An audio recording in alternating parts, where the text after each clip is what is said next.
ଯଦି କହିବା ସାଧାରଣତଃ ଆଜିର ଯୁବପିଢି ମାନଙ୍କ କଥା କୁହନ୍ତୁ, ଯଦି କହିବା ଅଧାରୁ ଅଧିକ ନିଶାଗ୍ରସ୍ତ, କିଏ ପାଠ ପଢୁନାହିଁ, କିଏ ଦାଦନ ଖଟୁଛି, କିନ୍ତୁ ମୁଁ ଏମିତି ଆଜି ଗୋଟିଏ ସ୍ଥାନରେ ଅଛି ଯେଉଁଠି ତିନି ଜଣ ଅର୍ଜୁନ ଅଛନ୍ତି। ଅର୍ଜୁନ ଅର୍ଥାତ୍ ମୋ ପାଖରେ ଏମିତି ତିନି ଜଣ ଭାଇ ଅଛନ୍ତି ବା ସାର୍ ଅଛନ୍ତି, ସେମାନେ ଆନ୍ତର୍ଜାତୀୟ ସ୍ତରରେ ଭାରତକୁ ପ୍ରତିନିଧିତ୍ୱ କରିଛନ୍ତି। ଆମ ଯଦି କହିବା ଆମ ଜଣେ ହଉଛନ୍ତି ଆମ ପୁରୀର, ଆଉ ଜଣେ ହଉଛନ୍ତି, ଆଉ ଦୁଇ ଜଣ ହଉଛନ୍ତି ଆମ ଭୁବନେଶ୍ୱର, ସୁଦୂର ଭୁବନେଶ୍ୱରରୁ ଯାଇ ଆନ୍ତର୍ଜାତୀୟ ସ୍ତରରେ ଭାରତକୁ ପ୍ରତିନିଧିତ୍ୱ କରିବା ବା ଇତିହାସ ରଚିବା। ଆଉ ତାଙ୍କ ସହିତ ଅଛନ୍ତି ରୁଦ୍ର ସାର୍, ଯିଏକି ଏଇ ତିନି ଅର୍ଜୁନଙ୍କୁ ପ୍ରିପେୟାର କରିଥିଲେ ଆନ୍ତର୍ଜାତୀୟ ସ୍ତରରେ ବାଣ ମାରିବାକୁ। ସାର୍ ଆପଣଙ୍କୁ ସ୍ୱାଗତ କରିବି ଗଣତନ୍ତ୍ରକୁ। ଆପଣ ବର୍ତ୍ତମାନ ଗୁରୁ ଦ୍ରୋଣାଚାର୍ଯ୍ୟ ହେଇଯାଇଛନ୍ତି, ତିନି ଅର୍ଜୁନ ଆପଣଙ୍କ ପାଖରେ ଯାଇ ଆନ୍ତର୍ଜାତୀୟ ସ୍ତରରେ ତୀର ମାରିକି ଆସିଛି, କଣ କହିବେ? এটা তো ବହୁତ ଖୁସିର ବିଷୟ ମୋ ପାଇଁ ବି, ଆମ ରାଜ୍ୟ ପାଇଁ ବି ଏବଂ ଦେଶ ପାଇଁ ବି। କିନ୍ତୁ ପିଲାମାନେ ଏଥିପାଇଁ ବହୁତ ପରିଶ୍ରମ କରିଛନ୍ତି, କିନ୍ତୁ ସେମାନଙ୍କ କିଛିଟା ସମସ୍ୟା ଆସିଥିଲା ଯେତେବେଳେ ଇଣ୍ଟରନ୍ୟାସନାଲ ଲେଭେଲରେ ଯେହେତୁ ରିପ୍ରେଜେଣ୍ଟ କଲେ, ତ ସେଥିପାଇଁ ମେନ୍ ସମସ୍ୟା ଆସିଥିଲା ଫାଇନାନ୍ସର। ତ ସେଥିପାଇଁ ସେମାନେ ଯେତେବେଳେ ପ୍ରଶାସନର ନିକଟସ୍ଥ ହେଲେ, ପ୍ରଶାସନ ମଧ୍ୟ ତାଙ୍କୁ ପ୍ରତିଶ୍ରୁତି ଦେଇଥିଲା ହେଲ୍ପ କରିବା ପାଇଁ, କିନ୍ତୁ ଶେଷ ମୁହୂର୍ତ୍ତରେ କୌଣସି କାରଣ ପାଇଁ କହିଲା ନାଇଁ ହୋଇପାରୁନି, ତୁମେ ଆସିଲେ ଆମେ ଦେଖିବା, ତାହା ଯାହା ତମେ ଖର୍ଚ୍ଚ କରିଛ ପେମେଣ୍ଟ କରିଛ ତାକୁ ଆମେ ରିଭର୍ସ କରିବା ପାଇଁ ଟ୍ରାଏ କରିବା। ତେଣୁ ସେମାନେ ତାଙ୍କ ସାଙ୍ଗସାଥି ପରିବାର ସ୍ୱଜନଙ୍କ ଠାରୁ ଆର୍ଥିକ ସହାୟତା ନେଇ ଏଇ ଅନ୍ତର୍ଜାତୀୟ ଲେବୁଲରେ ପ୍ରତିଯୋଗିତାରେ ଅଂଶଗ୍ରହଣ କରି ଦେଶ ପାଇଁ ଗୌରବ ଅର୍ଜନ କରିପାରିଛନ୍ତି। ତେଣୁ ପ୍ରଶାସନ ରିକ୍ୱେଷ୍ଟକୁ ଏତିକି ମୋର ରିକ୍ୱେଷ୍ଟ ଯେ ସେମାନଙ୍କୁ ଫାଇନାନ୍ସିଆଲି ହେଲ୍ପ କଲେ ସେ ଆଗକୁ ଆମ ଦେଶ ନାଁକୁ ଆହୁରି ଉପରକୁ ନେଇପାରିବେ। ଯେତେବେଳେ ଆପଣ ଏତେ ସୁନ୍ଦର ଗୋଟିଏ ଫିଟନେସ୍ ହବ୍ କରିଛନ୍ତି, ଆଉ ଏଠି ବିଭିନ୍ନ ପ୍ରକାର ପିଲାମାନଙ୍କୁ ଆମେ ଦେଖୁଛୁ ଟ୍ରେନିଂ ଦଉଛନ୍ତି, ଏଇ ଭାଇ ତିନି ଜଣ ମଧ୍ୟ ଏଇ ଜାଗାରୁ ଟ୍ରେନିଂ ନେଇ ଆଜି ଆନ୍ତର୍ଜାତୀୟ ସ୍ତରକୁ ଗଲେ। ଆଗକୁ କଣ ଲକ୍ଷ୍ୟ ଅଛି ଆପଣଙ୍କର? ଲକ୍ଷ୍ୟ କଣ ପିଲାମାନଙ୍କୁ ନେଇ? ସେମାନେ ତ ଆନ୍ତର୍ଜାତୀୟ ସ୍ତରରେ ଆମ ଦେଶକୁ ଆମ ରାଜ୍ୟକୁ ରିପ୍ରେଜେଣ୍ଟ କରିସାରିଲେଣି। ସିଏ ନେକ୍ସଟ ଇୟର ସେଇ ଫିଲ୍ଡରେ ଯାଇକି ଏଇ ଯେଉଁ ଆନ୍ତର୍ଜାତିକ ଆମ ଭାରତ ସମେତ 25ଟି କଣ୍ଟ୍ରିର ପାର୍ଟିସିପେଟ୍ କରିଥିଲେ, ସେମାନଙ୍କୁ ବିଟ୍ କରି ଏମାନେ ମେଡାଲ ହାସଲ କରିଛନ୍ତି। ତାଠାରୁ ଗୌରବର ବିଷୟ କିଛି ନାହିଁ। ତ ନେକ୍ସଟ ଇୟର ଭାବୁଛି ସେମ୍ କମ୍ପିଟିସନ, ଆନ୍ତର୍ଜାତିକ କମ୍ପିଟିସନ ସେମାନେ ନିଜର ଓନ୍ ରେକର୍ଡ ବ୍ରେକ୍ କରନ୍ତୁ ଆଉ କିଛି ନୂଆ ଇତିହାସ ରଚନା କରନ୍ତୁ। ଧନ୍ୟବାଦ ସାର୍। ଏଇଠି କହିବି ଦେଖିବା ପାଇଁ, ଏଇ ଯୋଉ ମେଡାଲ ଗୁଡିକ ଦେଖୁଛନ୍ତି, ଏଇ ମେଡାଲ ଗୁଡିକ ଆପଣଙ୍କୁ କ୍ୟାମେରା ସାମ୍ନାରେ ସାଧାରଣ ମେଡାଲ ଲାଗିପାରେ, କିନ୍ତୁ ଏଇ ମେଡାଲ ଗୋଟିକୁ ନିଜ ବେକରେ ପକେଇବା ପାଇଁ ପାଖାପାଖି 5 ରୁ 7 ବର୍ଷ କଷ୍ଟ କରିବାକୁ ଏମାନଙ୍କୁ ପଡିଛି।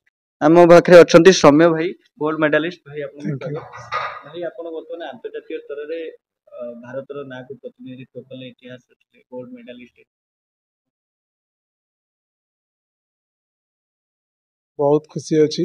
ମୁଁ ଆଜି କହିବାକୁ ଚାହୁଁଛି କି ମାନେ ଯେଉଁମାନେ ପିଲାମାନେ ଯେଉଁ ପାଠ ପଢ଼ୁଛନ୍ତି, ପାଠ ସହିତ ଟିକେ ଖେଳିବାକୁ ବି ମାନେ ଫୋକସ୍ କରନ୍ତୁ ଟିକେ।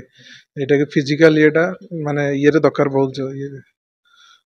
ଯେତେବେଳେ ଆମେ କହୁଛୁ ଆପଣଙ୍କ ବେକରେ ତିନିଟି ଗୋଲ୍ଡ ମେଡାଲିଷ୍ଟ, ଗୋଟିଏ ଗୋଲ୍ଡ ଏବଂ 2ଟି ସିଲଭର ଅଛି, ଇଏ କେମିତି କେଉଁ କ୍ୟାଟେଗୋରୀରେ ପାଇଲେ ଆଉ କେତେ ୱେଟ୍ ଲିଫ୍ଟିଂ?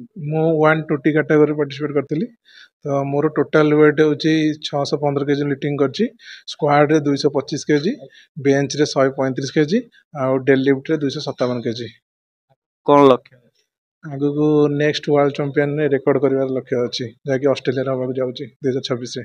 ଧନ୍ୟବାଦ। ଆମ ସହିତ ଆହୁରି ମଧ୍ୟ ଦୁଇ ଭାଇ ଅଛନ୍ତି, ତାଙ୍କ ସହିତ ମଧ୍ୟ କଥା ହେବା। ତାଙ୍କର ବେକରେ ମଧ୍ୟ ମେଡାଲ ଗୁଡ଼ିକ ପଡିଛି, ଗୋଟିଏ ବ୍ରୋଞ୍ଜ ଏବଂ 2ଟି ସିଲଭର। ଭାଇ, ଏଇ 3ଟି ମେଡାଲ ଅର୍ଜନ କରିବା ପାଇଁ କେତେ ବର୍ଷ କଷ୍ଟ ଲାଗିଲା? 2 ବର୍ଷ ଭଳିଆ ଟାଇମ୍ ଲାଗିଲା।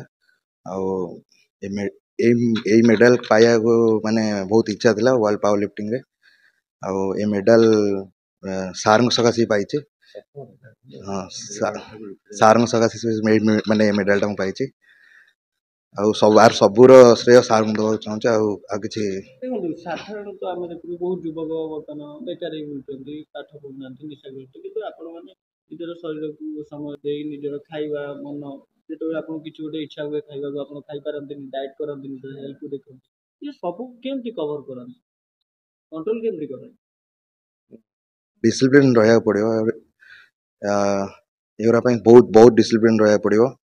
ଆଉ ଯେଉଁମାନେ ଏମିତି ହେଇକି ସବୁ ବୁଲୁଛନ୍ତି, ସେମାନଙ୍କୁ ମାନେ ପାଠ ସାଙ୍ଗେ ବି ଖେଳ ଉପରେ ବି ଧ୍ୟାନ ଦେବା କଥା। ଧନ୍ୟବାଦ। ଆମ ସହିତ ଆଉ ଜଣେ ମଧ୍ୟ ଭାଇ ଅଛନ୍ତି ପୁରୀରୁ, ତାଙ୍କ ବେକରେ ମଧ୍ୟ ମେଡାଲ ପଡିଛି ଦୁଇଟି। ଭାଇ, 2ଟି ବଡ ବଡ ମେଡାଲ ପଡିଛି। ଆପଣ ଯେତେବେଳେ ବଜାରକୁ ଯାଆନ୍ତି, ଆମକୁ ଯେମିତି ଗୁପଚୁପ, ସିଙ୍ଗଡା କି ଜଙ୍କ ଫୁଡ ହଉ, ଫାଷ୍ଟ ଫୁଡ ହଉ, ଆମେ ଖାଇବାକୁ ଇଚ୍ଛା ହୁଏ, ଆପଣଙ୍କୁ ଇଚ୍ଛା ହୁଏନି? ଅ, ସେଗୁଡ଼ା ତ ପର କଥା। ପ୍ରଥମେ ଯଦି କିଛି କେହି ଜଣେ ନିଜ ଶରୀର ପ୍ରତି ଯତ୍ନ ନେଉଛନ୍ତି ତ ସାଧାରଣତଃ ଜଙ୍କ ଫୁଡ୍ ଖାଇବାଟା ଠିକ୍ ତ ନୁହେଁ, ବଟ୍ ଗୋଟେ ଫିଟନେସ୍ ପିଲା ହିସାବରେ ତ ସିଏ ତାର ନିଜର ପ୍ରଥମେ ତ ଡାଏଟ୍ ଗୁଡ଼ାକ କମ୍ପ୍ଲିଟ୍ କରୁ, ତାପରେ ବାହାର ଜିନିଷ ଖାଇବା କଥା। ତ ଚିନ୍ତା କଲେ କିଛି ଇଏ ନାହିଁ। ଯେମିତି କି ଆଉ ଭାଇ କହୁଥିଲେ ଡିସିପ୍ଲିନ ର କଥା, ଡିସିପ୍ଲିନ ଗୋଟିଏ ଜିନିଷ ଆପଣଙ୍କ କ୍ୟାରିୟରରେ ବହୁତ ଫୋକସ କରେ ବା ବହୁତ ଇଫେକ୍ଟ କରେ। ଡିସିପ୍ଲିନ୍ ତ ବହୁତ ଦରକାର। ଡିସିପ୍ଲିନ୍ ଯଦି ନ ରହିବ ତ କୌଣସି କାମ ତ ହେଇପାରିବନି। ଯଦି ଖାମଖିଆଲି କଲେ ତ କେବେ କେବେ କିଛି ହବନି। ପ୍ରଥମେ ତ ନିଜ ମନକୁ ସ୍ଥିର ରଖି ଆଉ ସବୁ କାମରେ ଯଦି ଭଲସେ ଧ୍ୟାନ ଦେବା ତ ଠିକ୍ ଠାକ୍ ସବୁ ହେଇଯାଏ।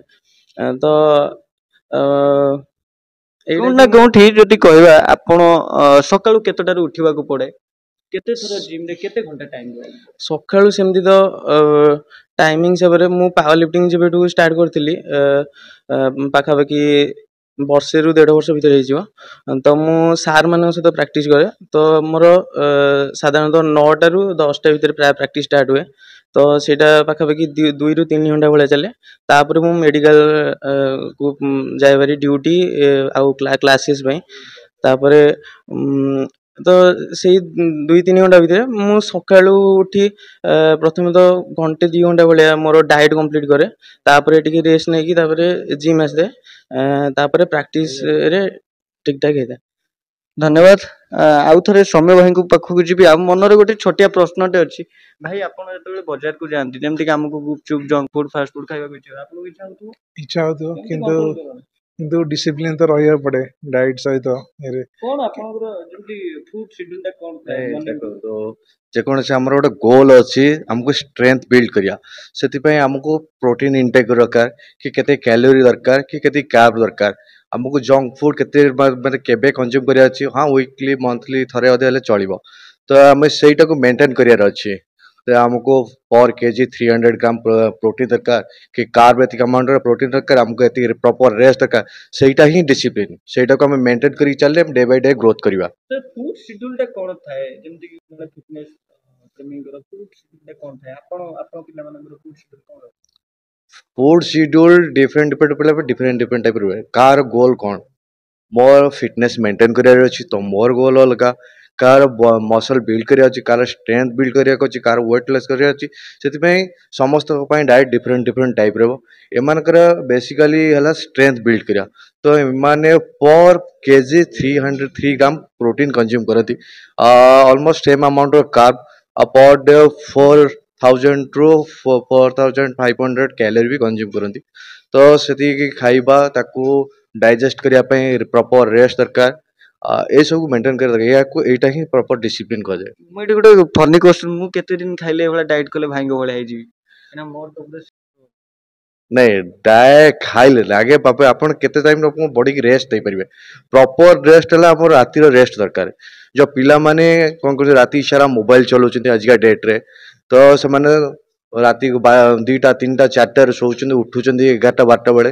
तो समान को बॉडी प्रॉपर रिकवर हेई परिबो नै, जे रेडी हेई परिबो नै वर्क करिया पई कि कोनोसी डाय माने खाइबा पई पिया पई ता बॉडी रिकवरी ही ठीक से करि परिबोनी।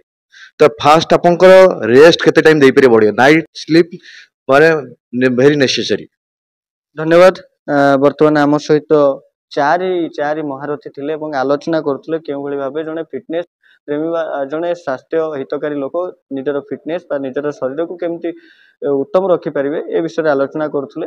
ଏବଂ ଆମେ ଦେଖିଲେ ଆମ ସହିତ 3 ଜଣ ଆନ୍ତର୍ଜାତୀୟ ବିଜେତା ଥିଲେ, ଯେଉଁମାନେ ଭାରତର ନାଁକୁ କେଉଁଠି ନା କେଉଁଠି ବିଶ୍ୱ ସ୍ତରରେ, ଜାତୀୟ ସ୍ତରରେ ପହଞ୍ଚେଇଛନ୍ତି। ଏବଂ ତାଙ୍କର ଯିଏ ଗୁରୁଜୀ ଥିଲେ ରୁଦ୍ର ସାର୍, ତାଙ୍କ ସହିତ ମଧ୍ୟ ଆଲୋଚନା କଲେ। ଭୁବନେଶ୍ୱରରୁ କ୍ୟାମେରା ପର୍ସନ ସୁରେଶଙ୍କ ସହ ମୁଁ ଦିବ୍ୟ, ଗଣତନ୍ତ୍ର ନ୍ୟୁଜ୍।